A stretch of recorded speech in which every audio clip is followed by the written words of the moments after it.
تم نے یہ کہا کہ یہ کہا گیا کہ جی مسجد نبوی کے اندر جو ہے گھوڑے باندھے گئے اور مسجد نبوی کے اندر انہوں نے پیشاب کیا گھوڑوں نے، اور مسجد نبوی کے اندر جو ہے وہ 3 دن آذان نہیں ہوئی اور نماز نہیں ہوئی، تو تم نے کہا یہ باتیں گھڑی ہیں اور یہ کذب ہے، یہ جھوٹ ہے۔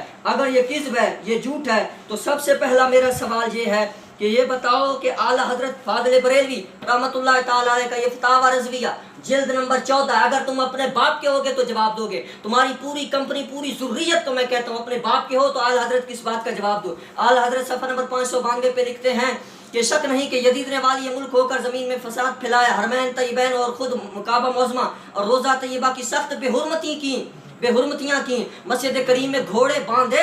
تم نے اپنے تھم نیل پہ لکھے کہ گھوڑے نہیں باندھے، گھوڑے باندھے، ان کی لد اور پیشاب ممبر اطہر پر پڑے۔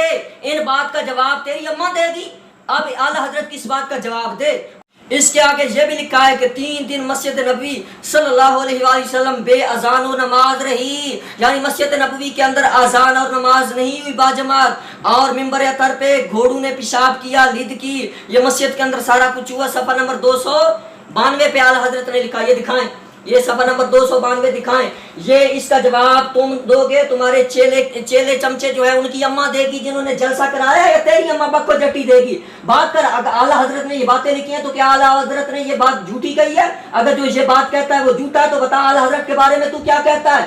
شاہ عبدالحق دہلوی نے بھی یہ بات لکھی ہے، اور اس کے علاوہ امام سیوطی نے لکھی ہے، امام ابن جوزی نے لکھی ہے، بڑے بڑے ہمارے محدثین نے، بزرگوں نے، اکابرین نے یہ باتیں لکھی ہیں۔ تو کیسے انکار کرے گا کہ اعلیٰ حضرت نے جھوٹ بولا ہے؟ معاذ اللہ، تو اعلیٰ حضرت کے اوپر تہمت لگاتا ہے۔ اعلیٰ حضرت نے یہ بات لکھی ہے کہ گھوڑے باندھے، جدید نے مسجد نبوی کے اندر لد اور پیشاب یہ کیا گیا مسجد نبوی کے ممبر اطہر پر۔ میں پوچھتا ہوں تم سے، صحابہ کرام کی تم نے مدینہ شریف کے اندر اتنا جو ظلم ہوا، جو زیادتی ہوئی، اور کئی صحابہ کرام کے متعلق جو ہے تم نے خود لکھا اور تم نے خود کہا ہے، اور تمہارے یہ دلائل ہیں کہ ابو سعید خدری وغیرہ جیسے صحابہ جو ہے تو غار میں چھپ گئے تھے، تو وہ صحابہ کرام ظلم کے خلاف کیوں نہیں اٹھے؟ ان صحابہ کرام کے ساتھ کیوں نہیں ہوئے جو صحابہ کرام یزید کے لشکر کے ساتھ لڑ رہے تھے، لڑتے ہوئے شہید ہوئے ہیں؟ تو ان صحابہ کرام کے بارے میں تم کیا کہو گے؟ تم کہتے ہو کہ یہ کیسے ہو سکتا ہے کہ جب صحابہ موجود تھے تو مسجد بے اذان رہی، بے نماز رہی، اور مسجد کے اندر گھوڑے باندھ دیے گئے، ہمارے جیسا ہوتا تو یہ کر دیتا، وہ کر دیتا۔ ہم پوچھتے ابو سعید خدری رضی اللہ تعالیٰ عنہ جو تیرے نزدیک جو وہ غار میں چھپے ہوئے تھے وہ کیوں چھپ گئے تھے؟ وہ کیوں نہیں آئے؟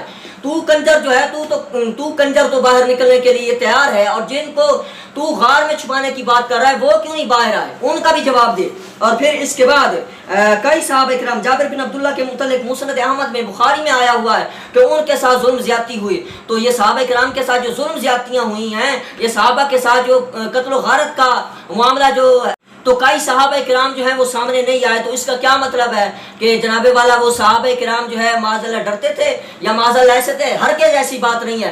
اگر صحابہ کرام جابر بن عبداللہ، ابو سعید خدری، امام زین العابدین اور کئی صحابہ کرام وہاں پر موجود تھے، اور ان کی موجودگی میں کئی صحابہ کرام کا قتل ہوا، کئی صحابہ کرام شہید ہوئے، اور مدینہ پاک کی اور مکہ معظمہ کی بے حرمتی ہوئی، صحیح مسلم میں ہے، کعبۃ اللہ کا غلاف جلا دیا گیا۔ تو پھر جو ہے اتنا کچھ ہونے کے باوجود اگر یہ صحابہ موجود ہیں اور اتنا کچھ ہوا ہے تو کیا بعید ہے کہ مسجد نبوی کے اندر گھوڑے باندھے گئے ہوں اور ممبر کے ساتھ اس طرح زیادتی اور اس طرح سے جو ہے وہ گندگی تیرے ابے نے مچائی ہو؟ یہ ہو سکتا ہے اس لیے کہ صحابہ کرام کا جب قتل ہو سکتا ہے، جب صحابہ کرام کے ساتھ اتنا برا سلوک ہو سکتا ہے، جب کعبہ شریف کا غلاف جو ہے جلایا جا سکتا ہے۔ ویسے تو ابن حزم کے اوپر بڑا گرم ہو گیا ہے، یہ بتا کہ کعبۃ اللہ کا غلاف جل جانا اور یہ جلوایا تیرے ابے یزید نے، یہ صحیح مسلم کی صحیح حدیث سے ثابت ہے۔ جب کعبے کا غلاف تیرے ابے نے مسجد نبوی کے اندر گھوڑے باندھے گئے اور مسجد نبوی کے اندر تیرے ابے کے گھوڑوں کی لد اور پیشاب جو ہے ممبر اطہر پہ پڑا، اور اس بات کو اعلیٰ حضرت نے، امام سیوطی نے، امام حضرت محدث دہلوی رحمۃ اللہ تعالی علیہ نے، اور امام ابن جوزی وغیرہ اور کئی ہمارے اکابرین نے اس بات کو لکھا ہے، تو وہ اکابرین نے معاذ اللہ جھوٹ بولا ہے، تو سچا ہے بکو جٹی کا پتر، تو ہوش کر، دجال زمانہ دجل کرنا چھوڑ دے۔ اور اہل بیت پر پہلے بھی تو نے الزام لگائے ہیں، اب تو اکابرین کے اوپر الزام لگا رہا ہے جھوٹے۔ تو اب بتا کہ کعبے کا غلاف جب تیرے ابے نے جلوا دیا ہے تو اس سے کیا بعید ہے کہ وہ مدینہ المنورہ کے اندر مسجد نبوی کے اندر گھوڑے بندوا دے اور وہ پیشاب لد جو ہے ممبر اطہر کے اوپر کرے؟ تو اس بات کا جواب تیرے اوپر قرض ہے، اس لیے کہ تو یزید کے سیاہ کارنامے چھپانا چاہتا ہے اور یزید کی گندگی کو چھپا کے اپنے دامن میں ڈالنا چاہتا ہے، ڈال لے، لیکن تو یہ کہے کہ تو یزید کا دفاع کر لے گا اور یزید کو بچا لے گا تو تیرا یزید بچنے والا نہیں ہے۔